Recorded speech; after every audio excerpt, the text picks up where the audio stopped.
마태복음 9장 성경 본문을 통해 불쌍히 여기라는 제목으로 하나님의 말씀을 증거하겠습니다. 여러분, 인생에서 가장 중요한 것이 무엇일까요? 저는 만남이라고 생각합니다. 만남이 소중합니다. 화면을 보고 잠언 27장 17절 말씀 함께 읽겠습니다. 철이 저를 날카롭게 하는 것 같이 사람이 그의 친구의 얼굴을 빛나게 하느니라. 아멘. 이 좋은 친구와의 만남이, 좋은 사람과의 만남이 우리의 인생을 빛나게 해줄 수 있습니다. 이런 아름다운 만남의 비결을 노래하는 시가 있습니다. 나태주라고 하는 유명한 시인인데 풀꽃이라는 시입니다. 제가 한번 읽어드리겠습니다. 자세히 보아야 예쁘다. 오래 보아야 사랑스럽다. 너도 그렇다. 시인이 누구에게 한 말일까요? 들의 지천으로 피어있는 들꽃 하나에게 다가가서 한 말입니다. 산이나 들길을 걷다 보면 들풀이 있습니다. 그곳에 꽃이 피어 있습니다. 멀리서 볼 때도 흐드러지게 아름답습니다. 그런데 멀리서 볼 때보다 가까이 가서 들여다보면 훨씬 더 예쁘고 정교하고 아름다운 모습이 드러납니다. 시인은 들꽃만 아니라 사람도 그렇다라고 노래합니다. 우리 한번 같이 읽어볼까요? 천천히. 시작. 자세히 보아야 예쁘다. 오래 보아야 사랑스럽다. 너도 그렇다. 한번 따라서 보십시오. 나도 그렇다. 나도 그렇다. 그래요. 여러분 왜 이렇게 예쁘십니까? 이렇게 전체로 봐도 참 예쁘신데 한 분 한 분 주목해서 보면 훨씬 더 예쁘시고 귀하고 아름다우십니다. 안 믿는 사람들이 이렇게 말했어요. 인생이 멀리서 보면 희극이지만 가까이 가서 보면 비극이다. 사람의 모습이 겉모습은 좋아 보이는데 알고 보면 너나 나나 다 힘든 인생이다, 이런 의미입니다. 그런데 여러분, 사실 그렇지 않습니다. 삶이 힘들다고 해서 아름답지 않은 것이 아닙니다. 오히려 힘든 삶, 아픈 삶, 그것을 견뎌내면서 살아온 삶이 훨씬 더 예쁠 수가 있습니다. 오늘 이 자리에서 오늘 처음 뵙는 분들도 계시고 알게 된 지 얼마 되지 않은 분도 계십니다. 그런데 어느 분이든 간에 들에 핀 꽃처럼 쉽게 지나쳐버리지 않고 오래 지켜보는 사이가 되면 참 좋겠습니다. 이 시인의 고백처럼 관심을 가지고 뵙고 싶고 정말 오랫동안 뵐 수 있는 분들이 되면 참 좋겠습니다. 다른 시를 하나 소개해 드리겠습니다. 방문객이라고 하는 시인데요. 제가 읽어 드리겠습니다. 사람이 온다는 것, 실로 어마어마한 일이다. 그는 그의 과거와 현재와 그리고 그의 미래와 함께 오기 때문이다. 한 사람의 일생이 오기 때문이다. 부서지기 쉬운, 그래서 부서지기도 했을 마음이 오는 것이다. 그 갈피를 아마 바람은 더듬어 볼 수 있을 마음, 내 마음이 그런 바람을 흉내낸다면 필경 환대가 될 것이다. 오늘 여러분이 이곳에 오신 것은 시인의 고백처럼 실은 어마어마한 일입니다. 여러분과 함께 또 여러분의 과거와 현재 그리고 미래와 일생이 함께 왔기 때문입니다. 그래서 결론은 무엇입니까? 환대입니다. 환대가 무슨 뜻이냐면 한 사람의 삶을, 그 사람의 상처와 아픔까지 품고 맞아들이는 사랑의 결단입니다. 이런 환대의 내용이 히브리서 13장에서 이렇게 표현됩니다. 1절을 제가 읽고 2절 같이 봅니다. 형제 사랑하기를 계속하고 손님 대접하기를 잊지 말라. 이로써 부지 중에 천사들을 대접한 이들이 있었느니라. 오늘 오신 여러분들이 어떤 분들이세요? 천사와 같은 분들입니다. 저희 교회 식구들이 가정마다 정성스럽게 음식을 준비했고 함께 환대하며 나누고자 합니다. 인생은 만남으로 시작하고 만남으로 끝이 납니다. 만남의 시작이 뭘까요? 출생입니다. 부모와 만나고, 만남의 종결은 무엇일까요? 죽음입니다. 하나의 만남이 끝나면 또 다른 만남이 시작되기도 합니다. 저는 아내를 신학교에서 만났습니다. 저는 일반대 경영학과를 졸업하고 신학대학원에 가서 목사 안수를 받았습니다. 목사가 됐는데도 성경을 모르겠어서 또 횃불 트리니티라는 신학대학원에 갔습니다. 근데 여기는 한국에 신학교가 있는데도 영어로 공부를 했어요. 영어 점수가 좀 모자란 사람은 일단 받아주고 영어 과목을 듣게 했습니다. 근데 제 아내는 직장 생활하다가 그 신학교에 들어와서 역시 영어 수업 시간에 들어왔습니다. 사실 아내는 저와 다른 과정이기 때문에 서로 만날 일이 없었습니다. 그런데 둘 다 영어 점수가 조금씩 부족해서 한 교실에서 만났습니다. 첫 시간에 한 사람씩 나와서 영어로 자기소개를 하는데 아내가 자기소개를 하는 모습을 보는 순간 제 마음이 확 하고 끌렸습니다. 그래서 학기 초 3월에 만났는데 11월에 결혼을 하고 두 아들을 낳고 26년째 잘 살고 있었습니다. 돌이켜보면 제가 영어를 좀 잘했으면 못 만났을 뻔도 했습니다. 우리의 만남이 참 그렇습니다. 우연인 것. 내가 가지 않을 자리에 가기도 하고 만나지 않을 그 자리에 그곳에 가서 이런 만남들이 시작이 되고 또 끝나기도 합니다. 근데 인생은요, 누구를 만나느냐에 따라서 참 달라져 버립니다. 그래서 만남이 너무나 소중합니다. 그러니까 사실 우리가 선택하지 않은 만남인 부모와의 만남이 우리의 인생을 한 절반쯤은 다 결정해 버리는 것 같아요. 그리고 나머지 절반은 어떤 배우자를 만나는 데 따라서 마지막 나머지 절반이 결정되는 것 같습니다. 그러면 우리의 인생은 바꿀 수 없는 걸까요? 그렇지 않습니다. 부모와의 만남, 배우자의 만남보다 훨씬 더 중요한 만남이 있는데 그 만남은 바로 하나님과의 만남입니다. 오늘 본문인 마태복음 9장을 보면 예수님을 만나고 난 뒤에 인생의 문제가 해결된 사람들이 등장을 합니다. 한 중풍병자가 있었습니다.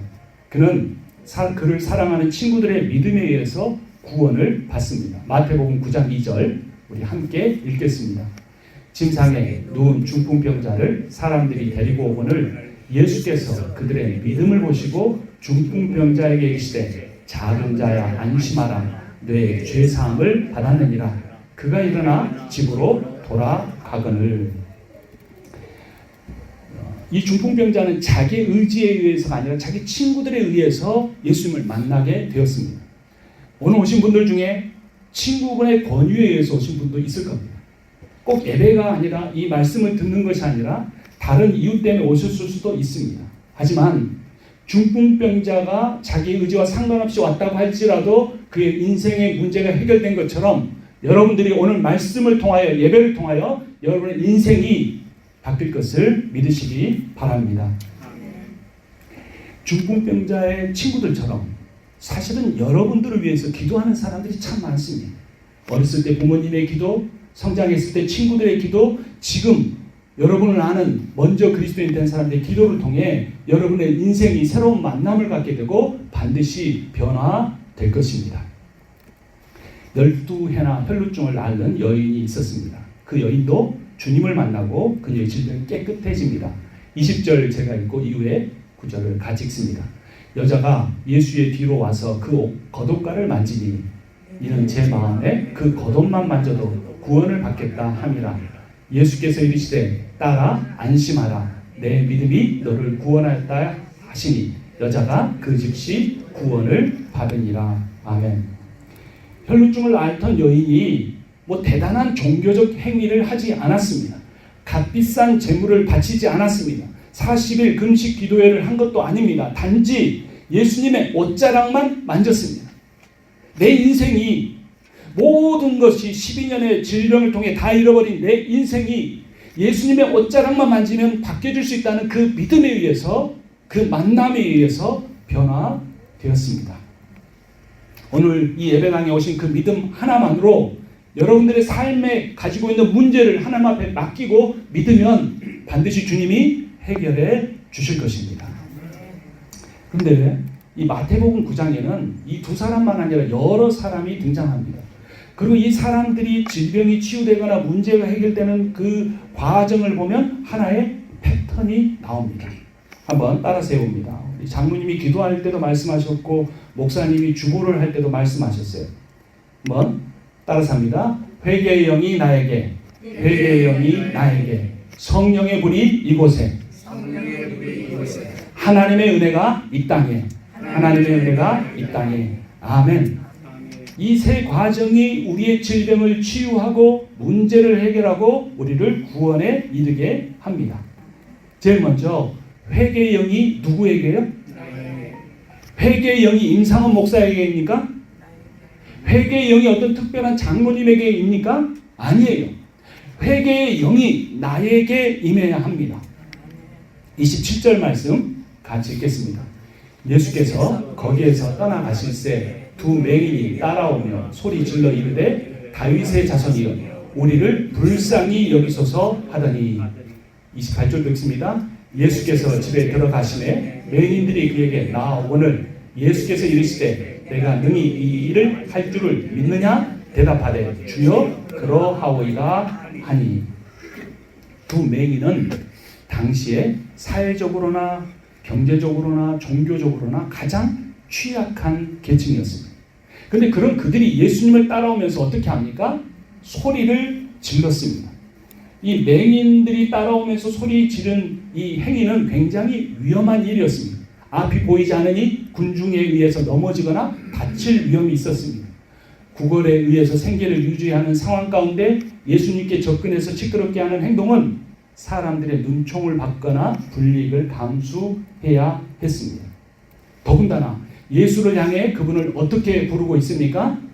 다윗의 자손이여 라고 부르고 있습니다. 당시의 종교 지도자들이 예수를 미워했기 때문에 그런 호칭을 예수에게 사용할 때 어떤 핍박이나 반발을 받을지도 모르는 말이었습니다. 하지만 그 가운데서 가장 중요한 표현이 있습니다. 27절에 제가 파란색으로 표시해 놨습니다. 그들이 예수님을 향하여 뭐라고 외쳤습니까? 불쌍히 여기소서였습니다. 불쌍히 여기소서. 여러분 오늘 예배 자리에 나오시면서 찬송도 했고 기도도 했습니다. 그때 여러분 마음 가운데 하나님을 향해서 하나님 저를 좀 불쌍히 여겨주십시오 라는 마음을 가져보셨습니까? 저는 어제 말씀을 준비하면서도 몇 차례는 하나님 앞에 그런 기도를 드릴 수밖에 없었습니다. 일주일을 온전히 살지 못한 채로 때로는 일을 하다가 때로는 쉬다가 그렇게 말씀을 준비해야 되는 그 하나님의 말씀을 기다리는 성도들 앞에 너무나 부족한 이 임상원 목사를 불쌍히 여겨주소서라고 하나님 앞에 외칠 수밖에 없었습니다. 오늘 예배를 드리는 자리에서도 그랬습니다. 여러분 이것이 회개의 영이 다른 사람이 아닌 나에게 임하는 겁니다. 제가 말씀을 잘 전하면 저들에게 회개의 영이 임하게 해주십시오라고 기도하는 것이 아니라 이 강단에 또 한 번 서야 하는 이 설교자인 저에게 하나님 회개의 영이 임하기를 원합니다. 저를 좀 불쌍히 여겨주십시오. 하나님 왜 저 같은 사람을 매주 강단에 세우십니까? 왜 아직도 목회의 길을 하게 하십니까? 라는 고백을 할 수밖에 없습니다. 불쌍히 여겨달라는 외침은 단지 내 눈 좀 보게 해달라는 요청이 아니었습니다. 불쌍히 여겨달라는 그들의 부르짖음은 사회적으로 소외된 그들의 인생, 질병으로 인해 고통받는 그들의 힘, 어려움, 경제적으로 궁핍한 그 사람만이 할 수 있는 절규였습니다. 무엇보다도 앞을 보지 못한 사람을 죄 때문에 그렇게 됐다고 종교적으로 낙인을 찍는 유대 사회에서 그들은 구원받고 싶었습니다. 그들이 주님 우리를 불쌍히 여겨주소서라고 고백할 때 그들의 마음을 예수님께서 정확하게 읽으셨기 때문에 내가 이 일을 할 줄로 믿느냐고 그들의 믿음을 점검하셨고 그들이 그렇게 믿는다고 고백했습니다. 여러분 이 불쌍히 여기다는 말은 헬라어로 엘레손인데요. 이것은 마음의 연민만이 아닙니다. 한국말에 두 단어가 있습니다. 한번 생각해 보십시오. 이 동정이라는 단어와 하나는 긍휼이라는 단어입니다. 화면을 보시면 동은 뭡니까? 같을 동이에요. 정은 뭡니까? 뜻정. 같은 마음을 갖는다. 힘들어하는 사람을 보니까 우는 사람을 보니까 나도 눈물을 흘리는 거예요. 마음 아파하는 사람 보니까 나도 마음이 아픈 거예요. 이게 영어로 sim, with, 같다라는 것이고 empathy, 이 감정이다라는 뜻입니다. 그러니까 동정은 마음을 같이 한다라는 거고 상대의 아픔을 내 마음 안에 비추어 공감하는 상태입니다. 요즘에 이렇게 공감해주는 사람이 많지가 않습니다. 그런데 예수님께서는 나를 불쌍히 여겨달라는 그 사람을 동정하고 끝나지 않으셨습니다.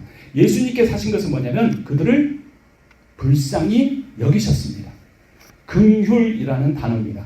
긍휼의 긍자는 불쌍히 여기다, 가볍게 보다라는 뜻이고 휼은 돌보다, 구제하다, 행동한다는 뜻입니다.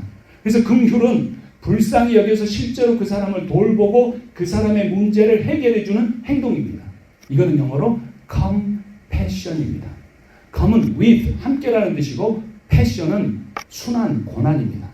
여러분 passion of Christ라는 영화를 아실 겁니다. 예수가 십자가에 당하신 처절한 고난입니다.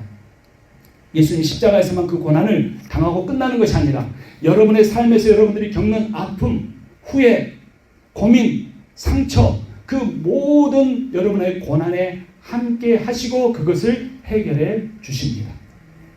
함께 하기 위하여 하나님이신 그 예수께서 인간이 되어 오셨고 성육신 하셨고 함께 하기 위하여 이 세상의 가장 큰 고난인 십자가를 지셨습니다. 성경의 긍휼은 그래서 항상 행동을 동반합니다. 이러한 두 맹인이 이러한 단어를 사용해서 예수에게 나를 불쌍히 여겨달라고 고백했고 그렇게 고백하고 외칠 때에 예수 그리스도께서 그들의 눈을 띄워주셨습니다. 그러면 첫 번째는 뭐라고 그랬습니까? 한번 따라서 합니다. 회개의 영이 나에게. 회개라는 게 뭘까요, 여러분? 회개. 회개하라고 하면 교회만 가면 회개하라고 하면 약간 거부감이 들 수 있어요. 저처럼 죄를 많이 진 사람은 금방 회개를 해야겠다는 생각이 드는데 사회적으로 교통법규도 한 번 안 어기고 누구를 때린 적도 없고 크게 싸워본 적도 없는 분들은 도대체 교회 가면 뭘 회개하라고 하는가 그런 마음이 생각이 들어요. 그런데 여러분 이 회개라는 것, 회개는 죄를 고백하는 건데 죄라는 것은 성경의 율법이나 세상의 법을 어긴 것만이 아닙니다. 죄란 뭐냐면 하나님과의 관계가 끊어진 겁니다. 또 다시 말하면 죄란 하나님의 사랑을 받아들이지 않아서 나 혼자 외롭게 산 것입니다. 또 죄란 뭐냐면 내가 하나님께 다 맡기고 신뢰하지 못해서 불안하게 사는 것입니다. 회개는 단순히 죄의 고백이 아니라는 겁니다. 회개는 하나님과의 관계가 회복되어서 외로움에서 벗어나는 겁니다. 회개는 하나님을 신뢰해서 불안해서 해방되어서 평안해지는 겁니다. 그래서 회개의 시작은 뭐냐면 그런 나의 상태를 주님 앞에 내어놓고 하나님 나를 불쌍히 여겨주소서라고 고백하는 겁니다. 첫 번째, 회개의 영이 누구에게요? 나에게. 회개의 영이 나에게 임하면 어떤 일이 일어납니까? 성령이 불이 이곳에라는 역사가 일어납니다. 이제 누가복음 18장에 보면 어떤 사람이 이 불쌍해 보이는지 한번 보겠습니다. 누가복음 18장 11절 13절만 같이 읽겠습니다. 세리는 멀리 서서 감히 하늘을 쳐다보지 못하고 가슴을 치며 이르되 하나님이여 불쌍히 여기소서 나는 죄인이로소이다 라고 말했습니다. 바리새인은 하나님 나는 토색도 안 했습니다. 불의도 안 했습니다. 간음도 안 했습니다. 나는 이 세리와 같지 않음을 감사합니다. 할렐루야. 하나님 저는 일주일에 2번 금식합니다. 저는 11조도 드립니다. 이렇게 영광스럽게 멋지게 기도했습니다. 근데 세리는 멀리서 감히 성전 뜰로 가지도 못하고 멀리서 감히 하늘을 쳐다보지도 못하고 가슴을 치면서 하나님 불쌍히 여기소서 나는 죄인입니다 라고 고백했습니다. 우리가 잘 아는 탕자의 비유를 보면 이런 내용이 나옵니다. 18절 19절 말씀 같이 읽습니다. 내가 일어나 아버지께 가서 이르기를 내가 죄를 지었사오니 나를 품꾼의 하나로 보소서 하리라. 이 둘째 아들이 왜 아버지한테 갔는데 나를 종으로 여겨달라고 했을까요? 그가 한 짓이 있기 때문에 그렇습니다. 허랑방탕했습니다. 아버지 죽지도 않는데 재산 다 주세요 그랬습니다. 그걸 다 써버렸습니다. 흉년이 들어서 궁핍하고 굶어 죽을 상태가 되자 아버지께 돌아가야 되는데 염치가 없으니까 이렇게 고백한 겁니다. 그럼에도 불구하고 아들이 돌아왔을 때 아버지는 어떻게 했습니까?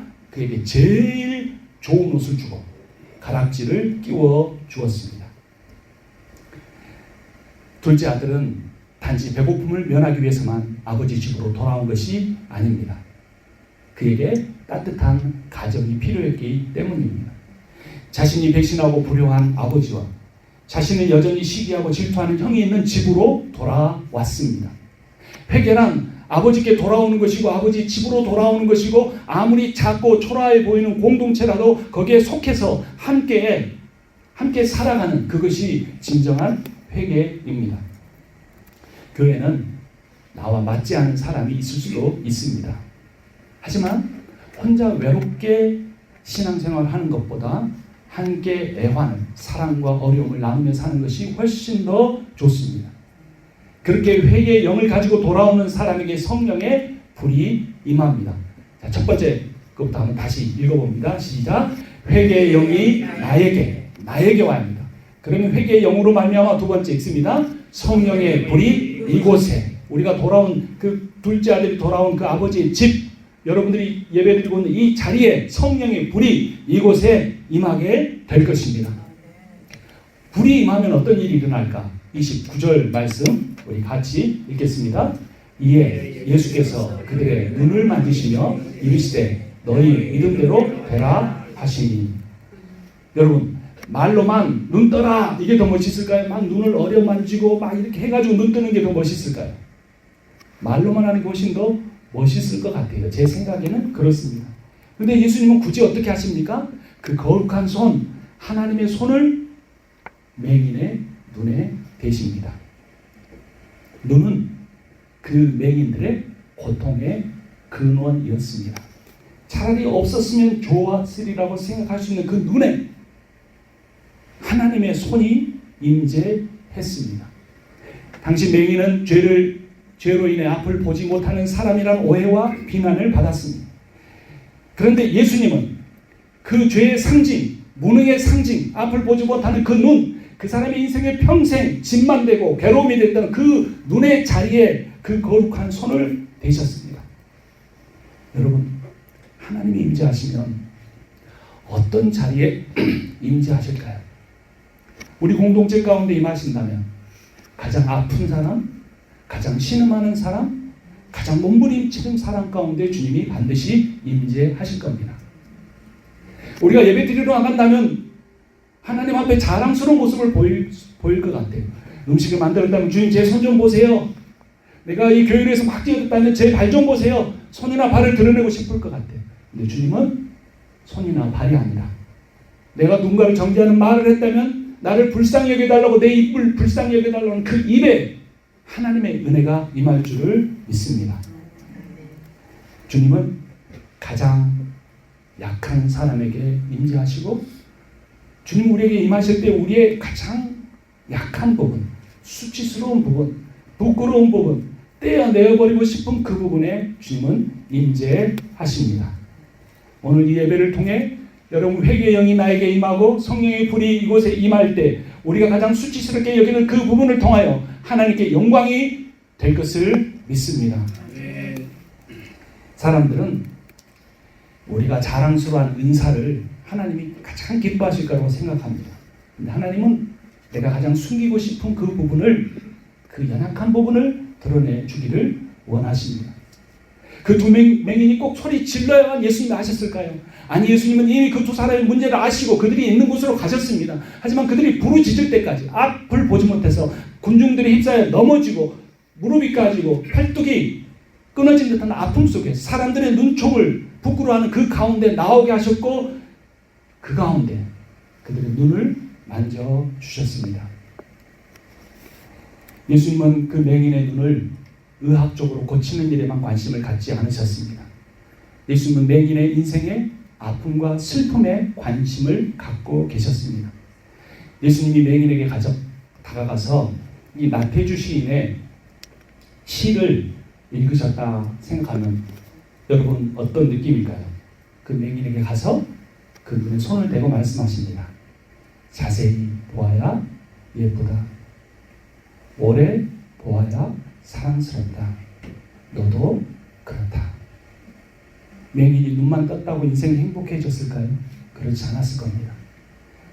너무나 부끄러운 죄인 취급받던 그에게 다가오신 그분, 자신의 인생의 가장 큰 문제의 부분이었던 그 눈에 손을 대시고 아름답다, 너도 그렇다 말씀하신 주님. 그것을 위해 주님은 그날 그들을 만나 주셨습니다.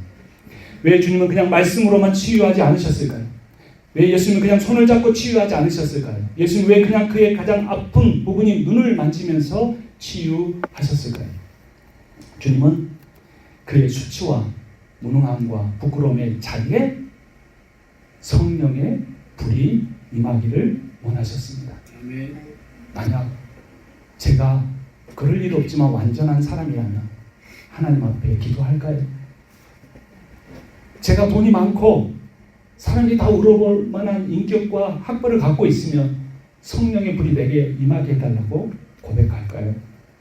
그런데도 우리는 예수를 믿으면서도 자랑스러워할 만한 부분을 내놓으려고 하면서도 부끄러운 부분을 감추고 주님 앞에 보여주지 않으려고 하지 않는지 우리가 돌아봐야 합니다. 예수님은 우리의 수치를 자랑으로 바꾸시고 무능을 능력으로 바꾸시고 부끄러움을 영광스러움으로 바꾸기 위하여 그분이 십자가를 지셨습니다. 이것이 교회가 세상 모임과 다른 점입니다. 세상에는 능력 있는 사람이 자랑합니다. 무능한 사람, 그러나 교회에서는 무능한 사람들이 서로 돕습니다. 세상에서는 잘난 사람이 득세하나 교회에서는 부족한 사람들이 서로 사랑합니다. 성령의 불, 인간의 리더십이, 목회자의 어떤 설교가 어떤 그런 힘 있는 사람 몇몇이 만들어가는 것이 아니라 성령의 불이 세상의 명예나 권세를 태워버리고 사랑의 공동체를 만들어가기 때문입니다. 여러분, 여러분의 인생에도 성령의 불이 임하기를 원하십니까? 누구에게 성령의 불이 임할까요? 하나님의 말씀이 이렇게 말합니다. 시편 34편 18절 같이 읽겠습니다. 여호와는 마음이 상한 자에게 가까이 하시고 중심으로 통회하는 자를 구원하시는도다. 아멘. 우리가 상한 마음을 가지고 주님 앞에 나아가 회개의 영이 나에게 임하기를 원할 때 성령의 불이 내게 오게 하려면 어떻게 해야 할까요? 그 밑에 히브리서 14장 14절 16절 같이 읽습니다. 우리에게 있는 대제사장은 우리의 연약함을 동정하지 못하실 리가 아니오. 그러므로 우리가 긍휼하심을 받고 때를 따라 돕는 은혜를 얻기 위하여 은혜의 보좌 앞에 담대히 나아갈 것이니라. 아멘. 어느 보좌 앞에 나아간다고요? 은혜의 보좌 앞에 나아가는 것입니다. 성령의 불이 임하면 무엇이 임하는 것입니까? 하나님의 은혜가 우리에게 임합니다. 그 하나님의 은혜가 어디에 임합니까? 세 번째, 같이 읽습니다. 하나님의 은혜가 이 땅에 임합니다. 회개의 영은 개인에게 임합니다. 그리고 그 한 사람에게 영이 임할 때 다른 사람에게도 임해서 성령의 불은 이곳에, 즉 교회 공동체에게 내립니다. 그 교회 공동체에게 성령의 불이 내릴 때 그 교회를 통하여 그들의 가정과 직장과 지역사회에 무엇이 임합니까? 하나님의 은혜가 임합니다. 예수께서 두 맹인을 고치신 뒤에 그 땅을 보셨습니다. 무엇이 보였을까요? 36절 말씀 함께 읽습니다. 무리를 보시고 불쌍히 여기시니 이는 그들이 목자 없는 양과 같이 고생하며 기진함이라. 그들이 어떤 상태에 있었습니까? 방황하고 있었습니다. 양처럼 방황했습니다. 그 이유가 무엇입니까? 목자가 없었기 때문입니다. 그들을 그래서 주님이 불쌍히 여기셨습니다. 여러분, 양은 강단에서 설교하는 목사가 아닙니다. 목회자가 아닙니다. 저도 어린 양이고 우리는 다 하나님의 어린 양인데 우리의 유일하신 목자는 바로 우리 주 예수 그리스도 한 분뿐이십니다. 하나님께 불쌍히 여김 받는 것이 긍휼, 컴패션이라고 했고 고통을 함께 겪는 거라고 했습니다. 그런데 이렇게 예수 그리스도 앞에 가서 회개의 영이 임해서 그 성령의 불이 내게 임한 사람은 예수께서 그 안에 오셔서 자신의 인생의 고통 가운데 함께 계셨고 앞으로도 함께 계실 거나 느끼는 사람은 달라지는 게 있는데, 그 달라지는 것이 무엇인가? 36절 말씀, 에베소 4장 32절 말씀 같이 읽습니다. 서로 친절히 하며 불쌍히 여기며 서로 용서하기를 하나님이 그리스도 안에서 너희를 용서하심과 같이 하라. 아멘. 불쌍히 여긴 사람, 불쌍히 여김을 받아본 사람만이 불쌍히 여김을 베풀 수가 있습니다. 내가 왜 다른 사람을 불쌍히 여기지 못할까?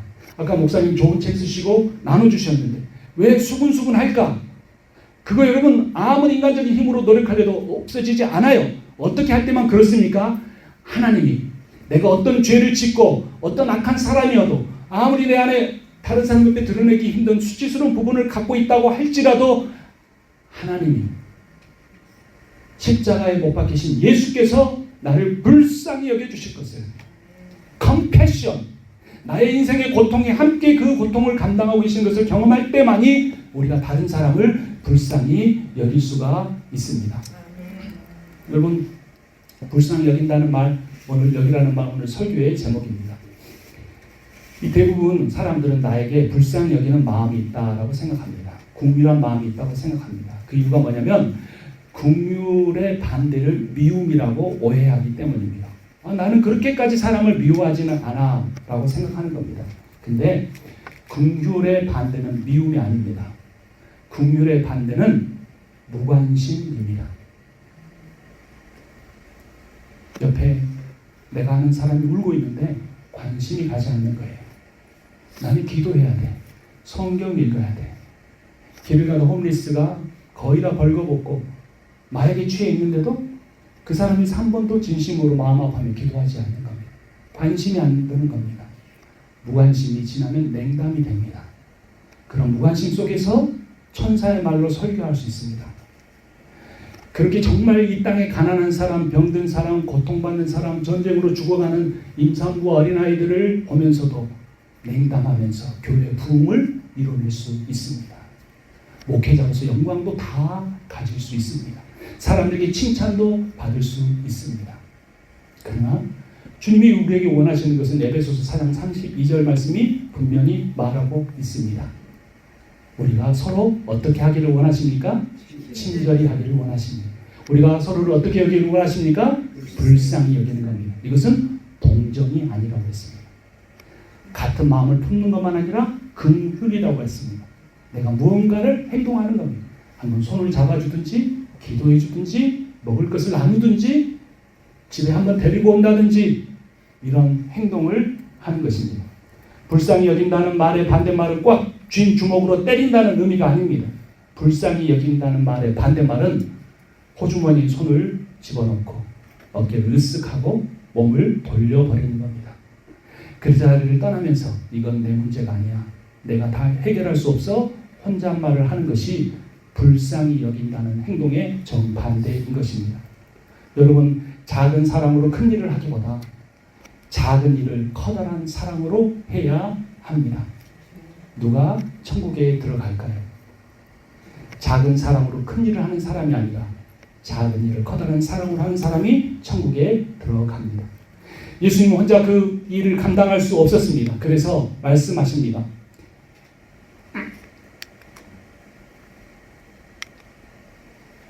이사야서 6장 8절 말씀 함께 읽겠습니다.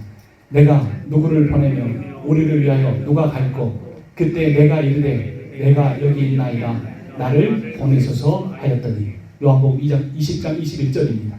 아버지께서 나를 보내신 것 같이 나도 너희를 보내노라. 이 말씀을 아멘으로 받아들이고 간 사람에게 주님이 함께 하십니다. 마지막 구절 같이 읽습니다. 너희는 가서 모든 민족을 제자로 삼아 세례를 주고 가르쳐 지키게 하라. 내가 끝날까지 너희와 항상 함께 있으리라. 아멘. 오늘 본문의 마지막에서 예수님은 추수할 것은 많되 일꾼은 적다 말씀하십니다.